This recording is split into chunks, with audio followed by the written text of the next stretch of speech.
Hi, I'm Dr. Taylor Jones, and this is Language Jones.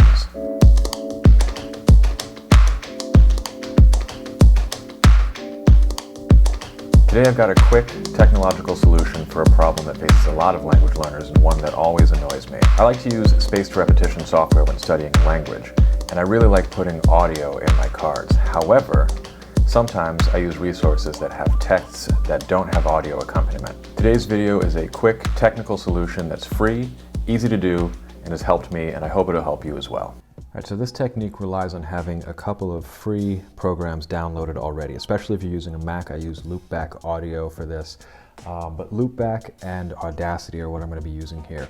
Loopback looks like this once you've downloaded it, and what I recommend is having whatever browser you use. In this case, I use Google Chrome, plugged into its own source and output channel for Loopback. The way that you do this is you make a new virtual device, as I'm doing here, click on sources, and choose whatever browser you're using. I'm going to go ahead and delete this one since I already have that.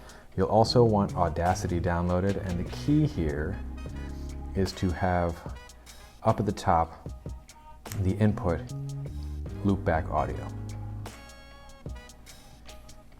As an example, I'm going to use a Russian textbook that I am enjoying. I would recommend this one. This is the Colloquial Russian textbook from Routledge.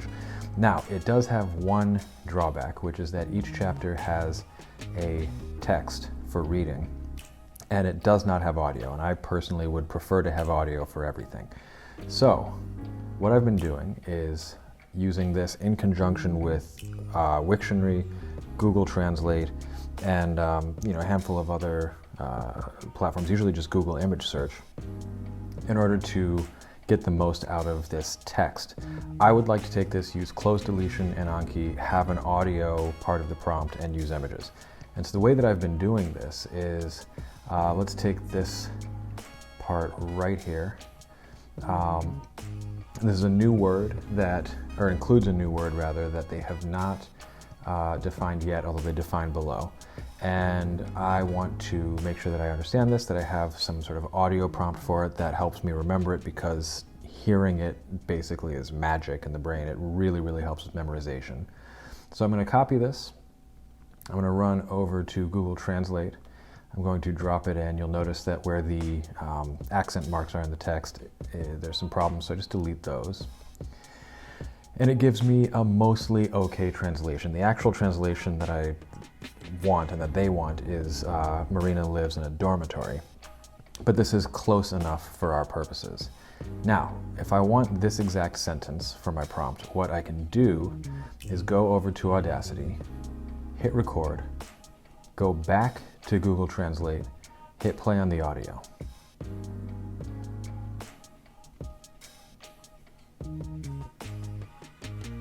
And I'm done. Now from here, I can cut off the edges, so I have just the audio. And this is going to be a decent audio prompt. It's not perfect because it's not a real person, but as Google WaveNet improves and as their deep learning platforms improve, it gets better and better and better. And for my purposes, this is good enough. So what I'll do is export the audio. I'm just going to export it to my desktop as общежитие. I'm being sloppy with my spelling. Now I can go back to Google. I have my sentence. I come over to Anki. I'll add a new close deletion card. And under the extra, I can add the audio. Now I can drag it, or you can do what I like, which is Command-C and Command, let's try this again, Command-C and Command-V to paste it. And now I can add this, or if I want to be really good about this and make sure that I understand it, that I can use it, that I have more mnemonics to hang off of, I'll go to Wiktionary, get the base form of the verb, so I know it's a neuter noun, общежитие,